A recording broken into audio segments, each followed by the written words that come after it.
ఊర్మిళ నగర్లోని 42 ఫ్లాట్ల వ్యవహారంలో Lakshmi Raghava cooperative society గెలిచిందనే ప్రచారంలో వాస్తవం లేదని బాధ్యతలు స్పష్టం చేశారు. ప్రస్తుతం ఈ వాదం కోర్టు పరిధిలో ఉందని, తదుపరి విచారణ వచ్చే వారం జరుగుతుందని తెలిపారు. సొసైటీ తప్పుడు సమాచారంతో కోర్టును తప్పుదోవ పట్టించింది. మా పోరాటం ఆగదు, న్యాయం జరిగే వరకు 42 మంది యజమానులు ఉమ్మడిగా పోరాడతామని బాధ్యతలు వెల్లడించారు. ఎమ్మెల్యే సుజనా చౌదరి తమకు న్యాయం చేస్తారని ఇప్పటికీ నమ్మకంతో ఉన్నామన్నారు. 42 ఫ్లాట్ల స్థలంలో ఏర్పాటు చేసిన బాధ్యతలు విలేకరుల సమావేశంలో వారి వద్ద ఉన్న పత్రాలను మీడియా ముందుంచారు. ఈ సందర్భంగా బాధ్యతలు మాట్లాడుతూ సొసైటీ వారి కీలక వాస్తవాలను దాచిపెట్టి కోర్టుని మభ్యపెట్టి గతంలో కొన్ని ఉత్తర్వులు పొందారని బాధ్యతలు ఆరోపించారు. 2000 సంవత్సరంలో సొసైటీ స్వయంగా సమర్పించిన అఫిడవిట్లో ఈ స్థలం APS RTC employees municipal benefit society స్వాధీనంలో ఉందని అంగీకరించిన విషయాన్ని వారు గుర్తు చేశారు. బాధ్యతరాలు కోడిపోయిన లోకేశ్వరి అడిషనల్ సబ్ కోర్టులో దావా వేశారు. కేసు నెంబరు 42/2026 దీన్ని కోర్టు విచారణకు స్వీకరించిందన్నారు. ఒక ప్లాట్పై కేసు నమోదైనప్పటికీ మిగిలిన 41 మంది కూడా వరుసగా కేసులు వేసేందుకు సిద్ధమవుతున్నామని ఈ సందర్భంగా వారు తెలిపారు. తమను ఒక సొసైటీగా ఏర్పడమని ఎమ్మెల్యే సుజనా చౌదరి ఆదేశం మేరకు తామంతా ఒక సొసైటీగా ఏర్పడినట్లు వారు తెలిపారు. సుజనా చౌదరి కేసు వాదించమని పెట్టిన న్యాయవాది కునుకు రాజశేఖర్ కేసును ఏమాత్రం పట్టించుకోవడం లేదని ఆవేదన వ్యక్తం చేశారు. ఎమ్మెల్యే సుజనా చౌదరి ఇప్పటికైనా స్పందించి న్యాయవాదితో మాట్లాడి తమకు న్యాయం చేసే విధంగా సహాయ సహకారాలు అందించాలని వారి సందర్భంగా కోరారు. నమస్తే అండి, నా పేరు ప్రవీణ్ అండి. 42 ప్లాట్ల బాధితుల్లో నేను ఒక్కడినండి. ఈ 42 ప్లాట్లలో జరిగిన దీని గురించి మాట్లాడటానికి ఈరోజు ప్రెస్ మీట్ అండి. మాకు జరిగిన అన్యాయం గురించి మాట్లాడటానికి 42 ప్లాట్లలో అండి రీసెంట్గా అన్ని కోర్టుల్లో మేము పోయాము, మాకు వచ్చేసింది అని చెప్పేసి నిన్న వారు ప్రెస్ మీట్ పెట్టి ఉన్నారు. సో మేము చెప్పేది అంటే 42 ప్లాట్ల తరఫున కోడిపోయిన లోకేశ్వరి గారు కింద కోర్టులో ఆల్రెడీ దావా వేశారు. కోర్టు దాన్ని పరిగణించి దాని దావా ఓపెన్ చేసింది. దావా తీసుకుంది కోర్టు. దావా తీసుకుని దాని మీద ఇప్పుడు వాయిదా నడుస్తుంది. వాయిదా ఇప్పుడు మళ్ళీ వచ్చే వారానికి ఉంది వాయిదా. నేను చెప్పేది ఏంటంటే శ్రీ లక్ష్మీరామ కోఆపరేటివ్ సొసైటీ వారు కోర్టుకు చూపించాల్సిన ఆధారాలు చూపించకుండా వారు కోర్టుని మభ్యపెట్టి తీసుకున్న ప్రూఫ్లు కానీ ఉత్తర్వులు కానీ జడ్జిమెంట్ కానీ ఏది చెల్లవు. ఎందుకని నేను చెప్పేది, వారు స్వతహాగా వారు 2000 సంవత్సరంలో 6067 సిఎంపి నెంబర్తో హైకోర్టులో వాళ్ళు దాఖలు చేసిన ఎఫిడవిట్ అండి. ఇది వాళ్ళు దాఖలు చేసిన ఎఫిడవిట్ ఏమని చేశారంటే, అప్పుడే ఈ జడ్డు సుబ్బారావు అనే వ్యక్తికి ఇది స్వాధీనంలో ఉందండి, వాళ్ళు కట్టడాలు చేపడుతున్నారు ఇందులో, దానివల్ల డిగ్రీకి సంబంధించిన ఏదైతే ఇచ్చారో దాన్ని మారిపోతుందండి, డిగ్రీ మళ్ళీ చల్లదు, సో దాన్ని ఆపండి అని చెప్పేసి వాళ్ళు ఎఫిడవిట్ వేసిన వాళ్ళు ఈరోజు దీనికి సంబంధం లేదు, వీళ్ళు లిస్పెండెన్సీ అంటే వీళ్ళు కేసు పడిన తర్వాత కొనుక్కున్నారు అని చెప్తున్నారు. అది ఎంతవరకు న్యాయం? అంటే మా స్వాధీనంలో ఉందని వాళ్ళకి ముందే తెలిసినప్పటికీ వాళ్ళు కోర్టుకు చూపించకుండా, మమ్మల్ని పార్టీలు చేయకుండా, మమ్మల్ని ఎవరిని చూపించకుండా వాళ్ళే చేసేసుకొని వేరే ఆధారాలు చూపించుకొని వాళ్ళు తెచ్చుకున్నంత మాత్రాన్ని ఇది చల్లవండి. ఇంకొకటి, కోర్టు కేసు 1984లో మొదలైంది అన్నారు. మాకు 82లోనే స్వాధీనపు అగ్రిమెంట్ రాశారు. ఎవరైతే అబ్దుల్ మజీద్, షేక్ ఇస్మాయిల్ ఎవరైతే ఉన్నారో వాళ్ళు 82లోనే మాకు స్వాధీనపు అగ్రిమెంటు రాశారు. అగ్రిమెంట్ తాలూకా కాపీలు మాకు స్వాధీనం ఇచ్చిన తర్వాత మేము కట్టడాలు చేపట్టారు. ఇందులో కట్టడాలు చేపట్టిన తర్వాత వాళ్ళు 84లో కేసు వేసారండి. 84లో కేసు వేసి వీళ్ళు ఏమంటారంటే ఇప్పుడు కోర్టులో, మేము తగాదాల్లో ఉన్న భూమిని తక్కువలో కొనుక్కున్నామని చెప్తున్నారు. మేము తక్కువలో ఏం కొనుక్కోవాలి, ఆ రోజు ఉన్న రేటుని బట్టి మేము కొనుక్కున్నాం. వీళ్ళు చెప్పేది ఏంటంటే 84లోనే వీళ్ళు కేసు వేసినప్పటికీ మేము కొనుక్కోలేదు అంటున్నారు, కానీ 82లోనే మాకు స్వాధీనం ఉంది.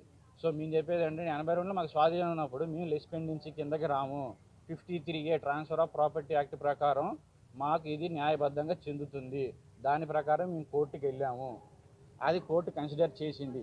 ఇది కానీ కోర్టులో కమ్యూనికేట్ చేసే దానిలో కింద కోర్టులో ఎక్కడ కమ్యూనికేషన్ జరగలేదు. దాని ద్వారా ఇది హైకోర్టులో, సుప్రీంకోర్టులో మాకు తెలిసి మా కాగితాల ఆధారాలు దొరికి సుప్రీంకోర్టులో పెట్టేసరికి అక్కడ సుప్రీంకోర్టులో దీన్ని కన్సిడర్ చేయలేదు.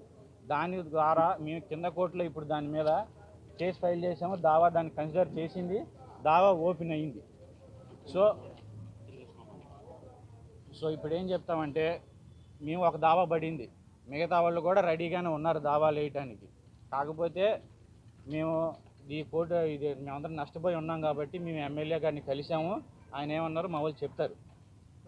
మేము కూలగొట్టిన నా పేరు ఆర్థికంగా వెనకమాల జనాలు రాజకీయంగా అంగుదండలు ఉండబట్టి వాళ్ళు ఫార్వర్డ్ చేసుకుని వెళ్ళగలుగుతున్నారు సుప్రీంకోర్టులో కానీ ఏదన్నా కానీ.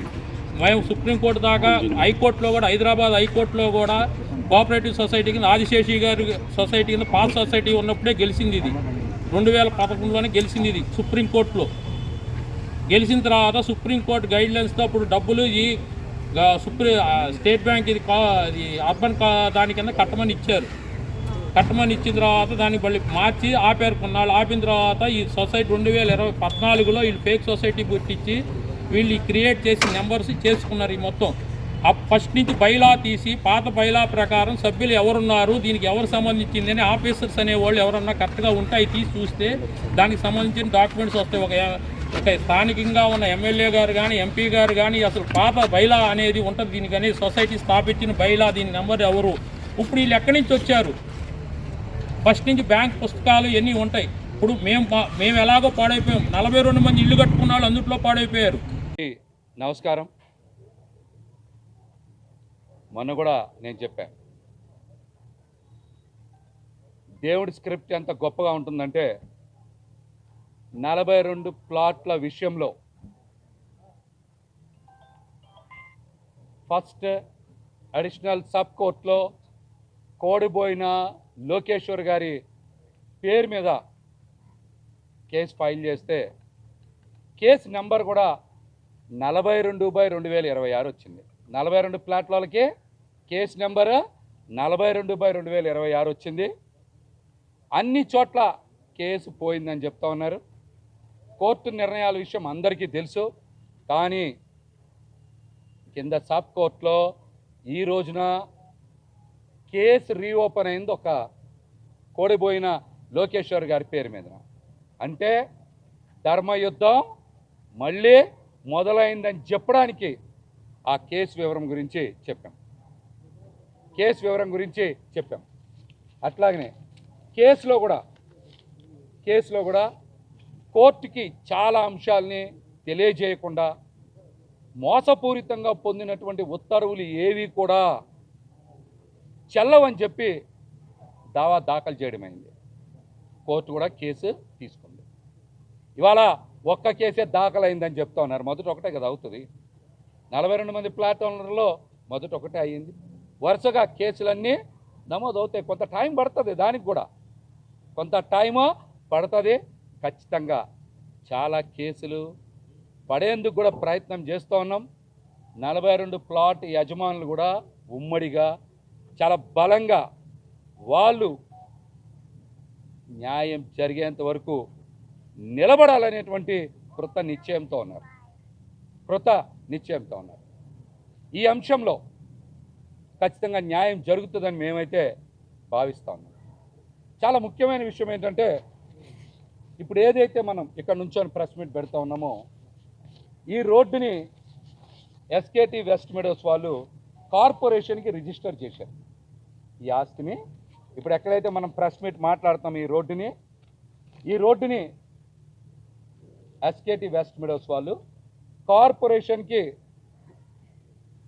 రిజిస్టర్ చేసి ఇచ్చారు. ఆస్తిని రిజిస్టర్ చేసి ఇచ్చినందుకే కదా ఈ అపార్ట్మెంట్స్ వాళ్ళు కూడా ప్లాన్ వచ్చింది. ఆ ప్లాన్ రావడానికి కారణం ఏంటంటే ఇప్పుడు ఏదైతే 42 ప్లాట్లు ఉన్నాయో ఆ రోడ్డు కార్పొరేషన్ రోడ్ అని, అదే కార్పొరేషన్ రోడ్ అనే కదా ఇక్కడ ఈ అపార్ట్మెంట్కి పర్మిషన్ ఇచ్చారు. దానికి కూడా కారణం ఏంటంటే 2015లో ప్లాట్ నెంబర్ 5 ఎల్ఆర్ఎస్ చేయించారు.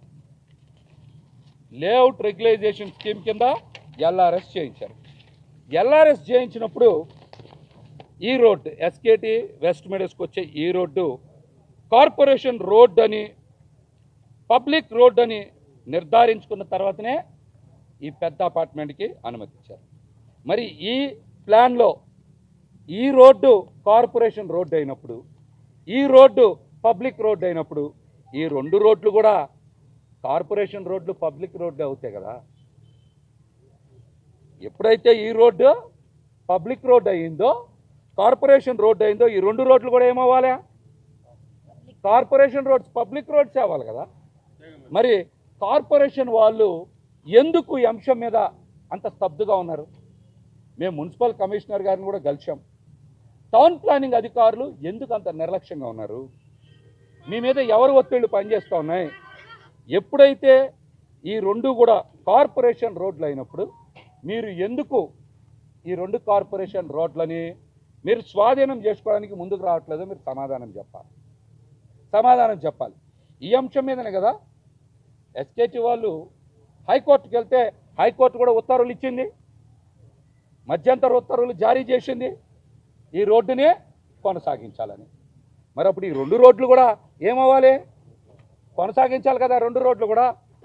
ఈ విషయం మీద మా సింగనంశెట్టి రాము గుప్తా కార్పొరేషన్లో ఫిర్యాదు చేశారు. ఈ పబ్లిక్ రోడ్స్గానే ఉండాలంటే అధికారులు వచ్చారు, చూసి ఈ అంశం హైకోర్టులో ఉంది కాబట్టి ఖచ్చితంగా థర్డ్ పార్టీ ఎవరన్నా సరే ఆక్యుపై చేస్తే మేము చర్యలు తీసుకుంటామని లిఖితపూర్వకంగా సమాధానం ఇచ్చారు. మరి ఇప్పుడు ఇక్కడ వర్క్ జరుగుతూ ఉంది. మరి టౌన్ ప్లానింగ్ అధికారులు కానీ మున్సిపల్ కమిషనర్ గారు కానీ ఎందుకు స్పందించట్లేదని మేమైతే సూటిగా ప్రశ్నిస్తూ ఉన్నాం. కార్పొరేషన్ కింద రోడ్లు కార్పొరేషన్ ఖచ్చితంగా ఈ రెండు రోడ్లను కూడా స్వాధీనం చేసుకోవాలి. దీంతోపాటు మరొక ముఖ్యమైన విషయం ఏంటంటే మెయిన్ రోడ్డు మీద ఆ రోడ్డు ఏదైతే ప్రధానమైన రోడ్డు ఉందో ఆ రోడ్డు వైడనింగ్ అప్పుడు ఈ 42 ప్లాట్ల యజమానులో ఒకరికి కోడిపోయిన లోకేశ్వరి గారికి కార్పొరేషన్కి స్థలం రాసిచ్చారు. మెయిన్ రోడ్డు మీద ఒక బిట్ రోడ్డు వైండింగ్ చేశారు. మెయిన్ రోడ్డు వైండింగ్ చేసినప్పుడు కోడిపోయిన లోకేశ్వరి గారు కార్పొరేషన్కి ఈ రోడ్డు వైండింగ్ ద్వారా మీరు భూమి తీసుకోవచ్చని రిజిస్టర్డ్గా రాసిస్తే కార్పొరేషన్ కూడా వాళ్ళకి ఏమిచ్చింది? కాంపెన్సేషన్ చెల్లించి వాళ్ళకు కూడా బాండ్స్ ఇచ్చారు. అధికారికంగా బాండ్స్ ఇచ్చారు. మరి కార్పొరేషన్ రోడ్ వైండింగ్ అప్పుడు 42 ప్లాట్ల యజమానుల్లో కోడిపోయిన లోకేశ్వర్ గారికి రోడ్డు వైండింగ్ బాండ్స్ ఇచ్చినప్పుడు ఈ ప్లాట్ల లోపల ఉండేటువంటి రోడ్లు కూడా కార్పొరేషన్ రోడ్లే కాబట్టి ఖచ్చితంగా కార్పొరేషన్ వారు ఈ అంశంలో మేము రామా కోఆపరేటివ్ సొసైటీకి కోర్టుల ద్వారా వచ్చిన అంశాల గురించి మేము ఎక్కడ మాట్లాడట్లా. కోర్టు ఉత్తర్వులు ఇచ్చింది, వారు గెలిచారు. ఆ అంశంలో కోర్టులు నిర్ధారిస్తాయి. మళ్ళీ కేసు ఓపెన్ అయింది కాబట్టి తదుపరి ఏం జరిగిద్దని కోర్టు నిర్ధారిస్తాయి. కానీ కార్పొరేషన్ ఎందుకు మౌనంగా ఉంటుందనేదే మా సూటి ప్రశ్న. మీరు ఎవరి ఒత్తిళ్లకి తలొగ్గి పబ్లిక్ రోడ్స్ 25 సంవత్సరాల కింద ఉన్నటువంటి రోడ్స్ని కూడా ఎందుకు స్వాధీనం చేసుకోవట్లేదు అనేదే మా ప్రధానమైన ప్రశ్న. కమిషనర్ గారు కానీ టౌన్ ప్లానింగ్ అధికారులు కానీ దీని మీద తప్పనిసరిగా చర్యలు తీసుకోవాలని మేమైతే డిమాండ్ చేస్తూ ఉన్నాం. అట్లాగనే కార్పొరేషన్ టెండర్లు పిలిచింది, రోడ్ వేయడానికి కూడా శాంక్షన్ చేశారు, కౌన్సిల్లో పెట్టారు. పబ్లిక్ రోడ్ కాకపోతే ఎవరైనా సరే టెండర్ పిలుస్తారా? పబ్లిక్ రోడ్ కాకపోతే ఎవరన్నా బడ్జెట్ శాంక్షన్ చేస్తారా? పబ్లిక్ రోడ్ కాకపోతే ఎవరన్నా కౌన్సిల్లో ఆమోదం తెలుపుతారా? దీనికి కూడా టౌన్ ప్లానింగ్ అధికారులు కమిషనర్ గారు కూడా సమాధానం చెప్పాలి. ఖచ్చితంగా ఇవి ముమ్మాటికి ఈ రోడ్లన్నీ కూడా పబ్లిక్ రోడ్సే, కార్పొరేషన్కి చెందిన ఆస్తి అని కూడా మేము వారు ఇచ్చినటువంటి అధికారిక ఉత్తర్వుల ద్వారా మేము తెలియజేస్తున్నాం. కాబట్టి కార్పొరేషన్ అధికారులు ముందుగా కదలాలని కూడా మేము వారికి విజ్ఞప్తి చేస్తాం. ముఖ్యంగా మా డిమాండ్ ఏంటంటే, మీరు చూశారు లక్ష్మీరామ కోఆపరేటివ్ సొసైటీలో ఫౌండర్ మెంబర్స్కి మధ్యలో ఉన్న మెంబర్స్కి చాలా వ్యత్యాసం ఉంది. స్థలం ఫౌండర్ మెంబర్స్ ఇల్లు కొనుక్కుంటే మధ్యలో వచ్చిన మెంబర్స్ ఎలా తీసుకుంటారు? వర్రే ఆదిశేషు గారు ఫౌండరు, కొన్నది ఆయన, వాళ్ళ అబ్బాయి దుర్గాప్రసాద్ గారు, వర్రే దుర్గాప్రసాద్ గారు, వెంకట దుర్గాప్రసాద్ గారు. మరి ఆదిశేషు గారికి ఈ సంస్థను స్థాపించి ఈ ఆస్తిని కొనుగోలు చేస్తే మరి మరి ఫౌండర్ మెంబర్స్ లేకుండా మధ్యలో మిగతా సభ్యులు ఎలా వస్తారు? మరి వీళ్ళందరూ కూడా ఒక కంప్లైంట్ పెట్టారు, మా చలమయ్య గారు వీళ్ళందరూ కూడా పెడితే అప్పుడు ఉండేటువంటి అధికారి సుమలత గారు కూడా వీళ్ళందరినీ మెంబర్స్ కింద తీసుకోవాలి అని, వీళ్ళందరినీ కూడా మెంబర్స్ కింద తీసుకోవాలని ఎంక్వైరీ చేసిన తర్వాత పెడితే, ఎంక్వైరీ రిపోర్ట్ కూడా ఉంది చూపించారు కదా మీరు. ఎంక్వైరీ రిపోర్ట్ కూడా ఉన్న తర్వాత ఎందుకు అధికారులు స్పందించట్లేదని మేము సూటిగా ప్రశ్నిస్తాము. చాలామంది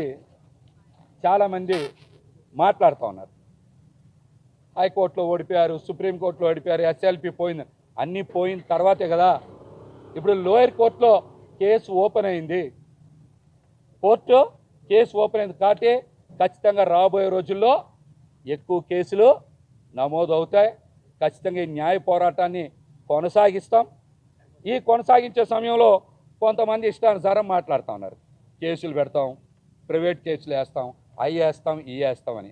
కేసులు మాకేమన్నా కొత్త? ప్రజా పోరాటంలో అనేక కేసులు పెట్టించుకున్నాం ప్రజల కోసం, న్యాయం కోసం అనేక ఇబ్బందులు పడ్డాం.